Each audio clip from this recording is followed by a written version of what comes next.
Surutnya banjir dimanfaatkan warga untuk membersihkan rumah. Sementara BMG memperkirakan hujan lebat yang memicu banjir masih akan terjadi. Warga menuntut agar Sutioso mundur sebagai Gubernur DKI Jakarta karena dinilai gagal melindungi masyarakat Jakarta dari bencana banjir.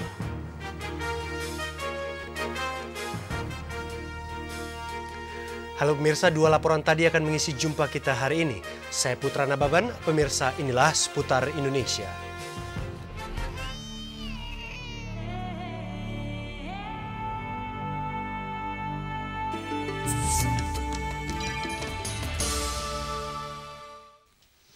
Banjir di sejumlah wilayah di Jakarta mulai surut.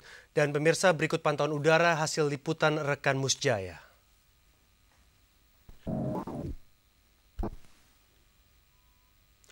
Air di wilayah Kampung Melayu, Jakarta Timur yang sempat direndam air hingga atap rumah saat ini mulai surut.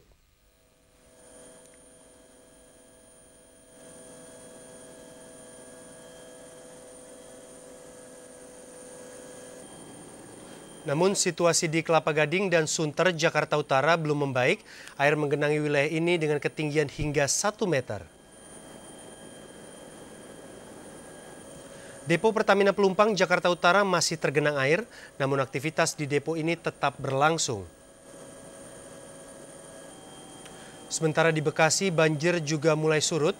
Sejumlah ruas jalan yang sebelumnya tergenang air sudah bisa dilalui kendaraan.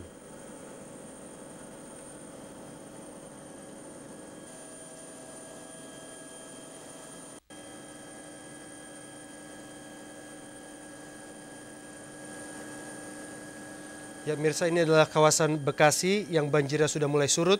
Sejumlah ruas jalan yang sebelumnya tergenang air, Anda dapat saksikan sudah bisa dilalui kendaraan. Di Kerawang, banjir di perumahan telah surut, namun persawahan masih direndam air.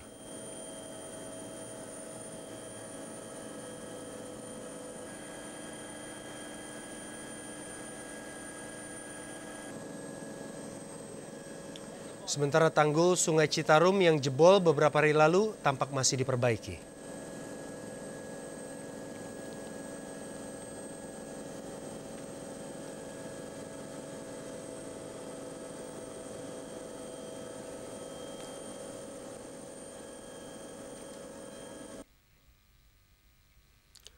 Pemirsa, meski banjir sudah mulai surut, bukan berarti penderitaan korban banjir sudah berakhir.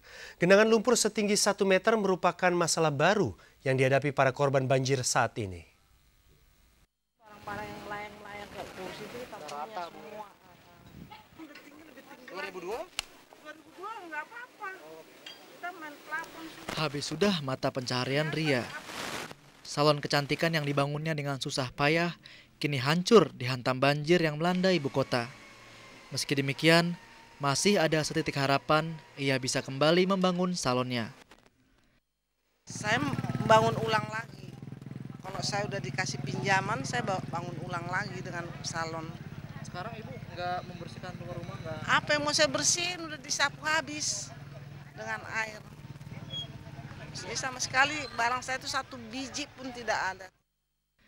Setelah rumah dan tempat usahanya hancur, Ria kini menjadi pengungsi.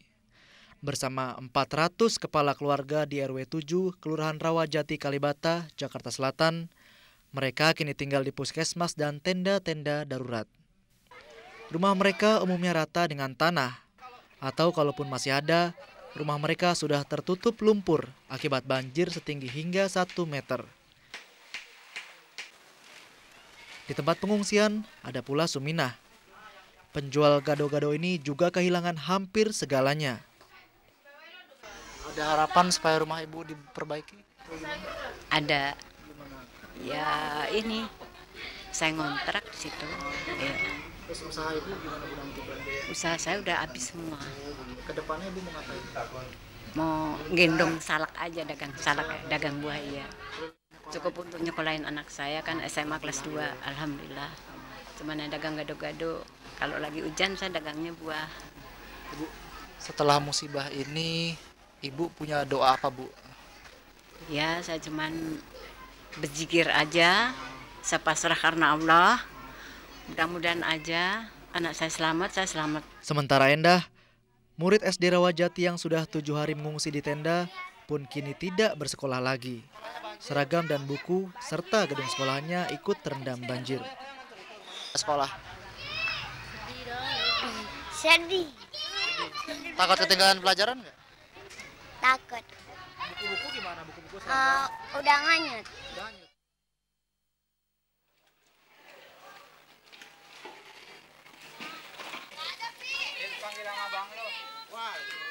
Bencana memang datang tanpa permisi. Surutnya air bukan berarti penderitaan berakhir. Lumpur yang menggunung menanti untuk dibersihkan merupakan pekerjaan berat yang kini harus dikerjakan para korban banjir. Dan ini bukan berarti mereka tidak perlu merasa was-was. Hujan lebat dan banjir diperkirakan masih akan mampir di kawasan Jabodetabek dan bisa dipastikan luapan lumpur kembali akan menghampiri. Imam Marzuki dan Gatot Imam melaporkan.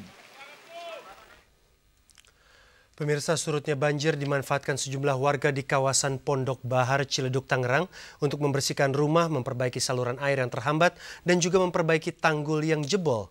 Segera kita bergabung dengan reporter Gustaf Aulia. Gustaf, warga di Pondok Bahar saat ini memperbaiki tanggul yang jebol. Beberapa kejadian tanggul sengaja dijebol warga. Tanggul ini jebol karena banjir atau karena dijebol warga? Ya, Putra, memang di perumahan Pondok Bahar Permai di Tangerang, Banten ini memang ada sebuah sungai yang melintasi kawasan ini, yaitu Sungai Kali Angke. Dan pada saat banjir mendera tempat ini pada saat Jumat malam, itu tanggul tidak kuat menahan derasnya air sehingga tanggul tersebut jebol. Dan sebenarnya ada untung ruginya tanggul ini jebol. Pada saat itu air yang tinggi mau tidak mau masuk ke rumah warga sehingga ketinggian di kawasan ini mencapai 2,5 meter. Dan walaupun kini sudah mulai surut, warga masih tetap waspada. Dan ketinggian air saat ini di kawasan Pondok Bahar ini sudah mencapai sekitar 1 mata kaki. Dan warga juga sudah mulai memperbaiki tanggul yang jebol karena takut khawatir air akan kembali naik dari sungai dan kembali masuk ke pemukiman mereka. Dan ini adalah swadaya dari masyarakat sendiri dan mereka berkejar-kejaran dengan kondisi bahwa perakiraan cuaca masih akan kembali hujan lebat. Nah, dari perakiraan BMG yang kami terima bahwa hari ini mulai pada pukul 18 hingga pukul 24 malam nanti diperkirakan kawasan Jabodetabek akan diguyur kembali hujan ringan, maksud kami hujan sedang hingga lebat. Dan kepada warga di Jabodetabek dihimbau untuk waspada terhadap kemungkinan adanya banjir susulan. Walaupun tidak bisa diketahui apakah akan setinggi di puncak banjir kemarin atau lebih rendah dari kemarin. Putra. Ya, Gustaf, Anda mengatakan bahwa aktivitas saat ini sudah surut banjir di sana. Lalu aktivitas warga di Pondok Bahar apa? Ya, di Pondok Bahar ini warga memang sudah membersihkan rumah mereka karena air juga sudah mulai surut dan air yang masih berada di dalam rumah mereka mencoba dibersihkan dengan berbagai macam cara. Kami akan berbincang dengan salah seorang warga yang sedang membersihkan rumahnya, yaitu Bapak Nasution. Selamat sore, Pak Nasution. Sore, Pak. Ya, ini kan air sudah mulai surut ya, Pak ya. Lalu apa yang Bapak lakukan untuk membersihkan? Ya, bersih-bersih. Pakai apa saja, Pak? Pakai mesin sedot. Apalagi, Pak? Nah, terus ya pakai sedot lumpur, maksudnya karena dalam tuh lumpurnya banyak. Ya. Ini disewa sendiri, Pak, atau punya sendiri? Disewa sama tukang sedot itu tadi. Nah, ini ada perkiraan dari BMG bahwa malam ini hujan masih akan kembali turun dan mungkin air dari sungai yang berada di dekat sini akan kembali naik. Bapak tidak takut ini seperti mubazir membersihkan rumah, Pak? Ya, tapi kita udah nggak ini lagi, nggak pasrah aja. Yang penting supaya air lumpur itu bisa tersedot keluar. Jadi yang penting rumah Bapak kering dulu sekarang ya, Pak ya? Ya, urusan belakangan lah tuh. Baik, terima kasih Pak Nasution. Ya pemirsa, memang kondisi yang tidak bisa diprediksi membuat warga mencoba untuk membersihkan rumah mereka. Walaupun mungkin masih ada kemungkinan air akan kembali naik. Demikian, Putra. Baik, Gustaf Aulia, terima kasih dan selamat bertugas kembali. Pemirsa, sejumlah warga yang tergabung dalam Forum Warga Kota Jakarta siang tadi menemui anggota Komisi 7 DPR menuntut agar Sutioso diberhentikan sebagai Gubernur DKI Jakarta karena dinilai gagal melindungi masyarakat Jakarta dari bencana banjir. Komisi 7 DPR berjanji akan segera memanggil Sutioso. Ya, saya pesan Bapak Partai Demokrat untuk Ini Partai Demokrat. Iya, untuk mengamanatkan kepada Bapak Presiden untuk memecat Sutioso. Tuntutan ini disampaikan oleh Forum Warga Kota Jakarta Fakta di hadapan beberapa anggota Komisi 7 DPR di halaman gedung MPR DPR Jakarta. Puluhan orang yang menjadi korban banjir di 5 wilayah DKI Jakarta ini juga menuntut agar Gubernur Sutioso meminta maaf kepada warga atas kelalaiannya dalam melindungi warga. Komisi 7 yang diwakili Wakil Ketua Komisi 7 DPR Sultan Batugana berjanji akan segera memanggil Sutioso dan menteri terkait. Saat ini Fakta sedang mempersiapkan gugatan secara perdata terhadap Sutioso terkait banjir di tahun 2007 ini. 5 tahun lalu, tepatnya 13 Maret 2002, Fakta telah mengajukan gugatan class action terkait banjir tahun 2002 terhadap Sutioso. Namun gugatan ini dikalahkan di Pengadilan Negeri Jakarta Pusat dan telah naik banding ke Pengadilan Tinggi Jakarta yang hingga kini belum diputuskan. Aulia Wulan dan Suryadi melaporkan. Pemirsa, korban meninggal akibat banjir akan mendapat santunan sebesar 2 juta rupiah per orang. Sementara posko banjir bentukan masyarakat boleh meminta persediaan beras kepada Departemen Sosial tanpa prosedur yang berbelit. Menteri Sosial Bahtiar Hamsyah Rabu siang di Jakarta mengatakan Departemen Sosial akan memberikan santunan bagi keluarga korban yang meninggal akibat banjir sebesar 2 juta rupiah per orang. Ia berjanji tidak akan mempersulit jalur birokrasi bagi warga yang berhak mendapatkannya. Beri 2 juta, ya. Nanti tentu harus ada reportnya dulu. Setelah itu kita selesaikan. Insya Allah tidak terlalu berbelit-belit deh, ya. Gayanya tidak terlalu berbelit sama kita itu. Jelas ada laporan dari dinas sosialnya, ada buktinya, dibuat SKPA-nya dibayarkan. Depsos juga menyediakan bantuan beras bagi para pengungsi. Sejauh ini Depsos telah membagikan 200 ton beras untuk para pengungsi dan kini masih menyediakan 200 ton lagi. Posko-posko pengungsian yang dibentuk masyarakat juga bisa meminta bantuan beras dari Depsos dan dijamin tidak ada prosedur yang berbelit-belit. Sampai saat ini, data Depsos mencatat jumlah pengungsi banjir di seluruh Jabodetabek sebanyak 225.000 orang. Yang terbanyak terdapat di Jakarta Selatan, yaitu mencapai 80.000 orang. Rosalia Dewi dan Ivan Harnas melaporkan. Pemirsa, suku Dinas Pelayanan Kesehatan DKI mencatat 30 orang tewas menyusul hantaman banjir dalam beberapa hari terakhir di ibu kota. Kami akan segera kembali dengan laporannya.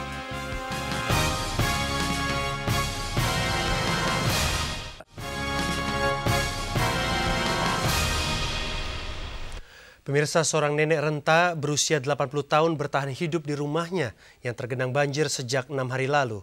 Untuk memenuhi kebutuhannya, sang nenek mengandalkan sejumlah perabot rumah tangga yang ia biarkan mengambang di dalam rumahnya.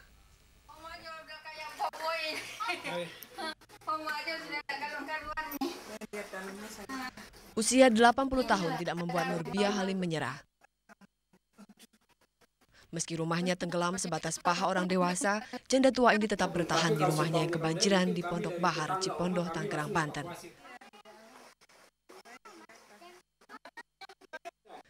Tidak tanggung-tanggung, sudah 6 hari Oma Nurbiah bertahan dengan seorang cucunya yang sedang sakit bersama dingin dan kotornya air banjir.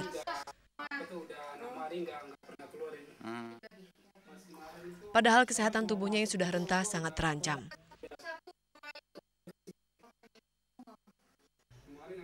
Oma Nurbiah pun hanya mampu menyelamatkan sebagian harta bendanya, sementara yang lain ia biarkan rusak dan mengambang di dalam rumahnya. Kemarin saya lihat waktu Ruby masuk itu, dia udah terbalik, dia mau masuk lagi nggak kuat, makanya saya bantu. Sang Oma pun selalu menolak dievakuasi ke rumah tetangga atau ke tempat yang lebih layak. Kalau misalnya belum surut juga, Oma mau keluar nggak, Oma? Oh, surut, tapi mudah-mudahan udah surut aja lah. Gitu ya? Jangan lagi deh, udah Oma berdoa terus Oma. Minta ke Tuhan supaya itu air turun. Ya jangan sampai gitu. Tapi enggak, ini barangkali udah enggak naik lagi barangkali. Mudah-mudahan Oma ya. Kalian mereka semua, tapi mau apa? Sejumlah tetangga mengaku prihatin dengan kondisi Oma renta tersebut. Mereka mengaku selalu membujuk sang Oma agar mau dievakuasi. Namun Oma Nurbiah bersikeras menolak. Ya. Yuni Eko melaporkan. Pemirsa, jumlah korban tewas akibat banjir di Jakarta hingga pukul 2 siang tadi mencapai 35 orang. Data suku Dinas Kesehatan DKI Jakarta menyebutkan jumlah korban terbesar terdapat di wilayah Jakarta Timur, yakni sebanyak 16 orang. Di Jakarta Utara dan Jakarta Barat tercatat masing-masing 7 korban tewas. Sementara di Jakarta Pusat, korban tewas 5 orang. Sebagian korban tewas akibat tersengat listrik, kedinginan, dan hanyut. Warga diminta untuk menjauhi genangan air karena dikhawatirkan masih terdapat aliran listrik yang berbahaya. Pemirsa, Pemda DKI Jakarta menetapkan status siaga 1 banjir sejak beberapa hari lalu. Padahal Pemda DKI belum memiliki peraturan penanganan siaga 1 banjir di ibu kota. Akibatnya banyak korban belum tertangani dengan baik. Seperti apa seharusnya penanganan bencana dalam status siaga 1?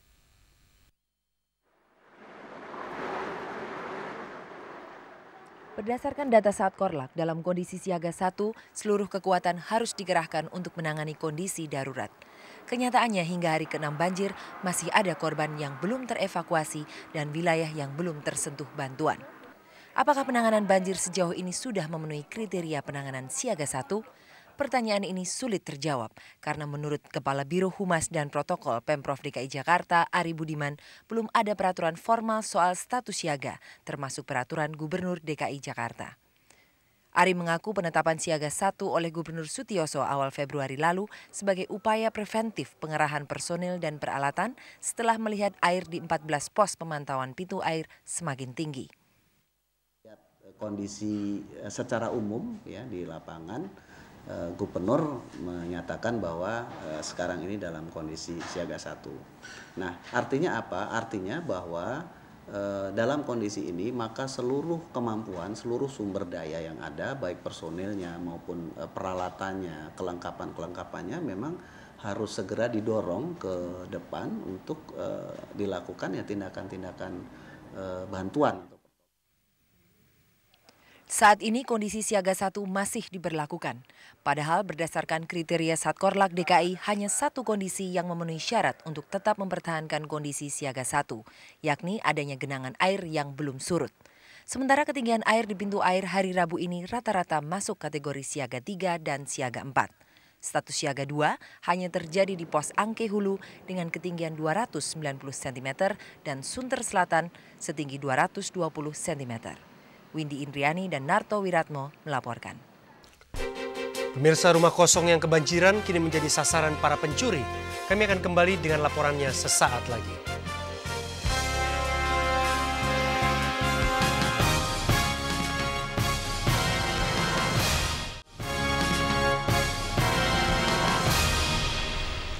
Pemirsa, Kapolri Jenderal Polisi Sutanto menegaskan tidak ada kasus penjarahan selama banjir ini.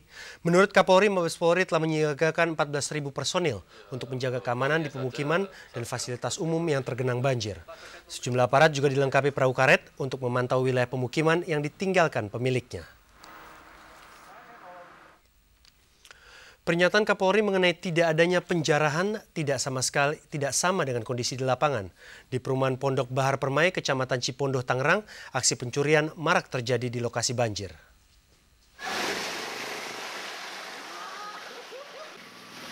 Maraknya pencurian di perumahan Pondok Bahar Permai, Cipondoh, Tangerang yang terkena banjir diduga akibat buruknya koordinasi pihak keamanan. Sementara saat ini banyak pendatang di lokasi yang masih tergenang banjir ini. Ulfa, warga Pondok Bahar Permai RT 3 RW 7 mengaku kehilangan 4 tanaman hias Kamboja putih yang masing-masing berharga Rp250 hingga Rp300.000. Menurut Ulfa, tanaman hias tersebut diletakkan di dalam rumah. Namun saat air surut, Ulfa yang selama ini mengungsi di lantai 2 rumahnya terkejut mendapati tanaman hias dan perabotan lainnya di lantai 1 hilang. Masih ada, cuma nggak ada pagi-pagi. Berarti hilang. Satu pohonnya kurang lebih berapa? 250. Ada 4. Iya, ada 4 pohon yang hilang. Mungkin yang lain di sekitar Pujul Pak ada? Mungkin juga. Sepatu yang hilang. Iya, sepatu pada hilang, pada nggak.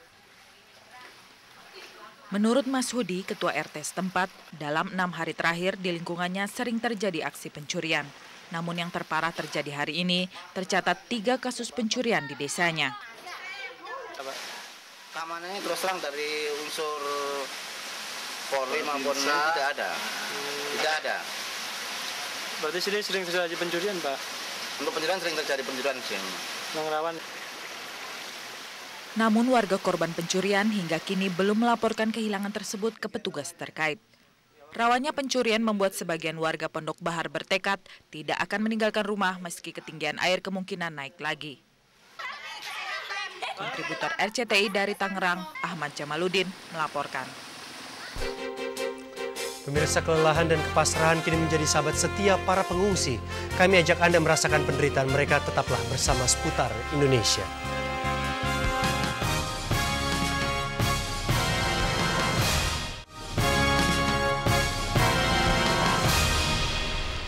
Pemirsa, setelah air mata kering akibat kehilangan rumah dan harta benda, tak banyak yang bisa dilakukan para korban banjir selain pasrah. Mereka tetap memaksa seuntai senyum untuk menghibur hati.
Bapak itu langsung berenang ini.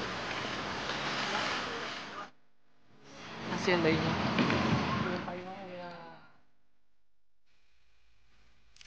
Pemirsa, laporan tadi menutup jumpa kita sore ini dan saya Putra Nababan. Terima kasih, sampai jumpa.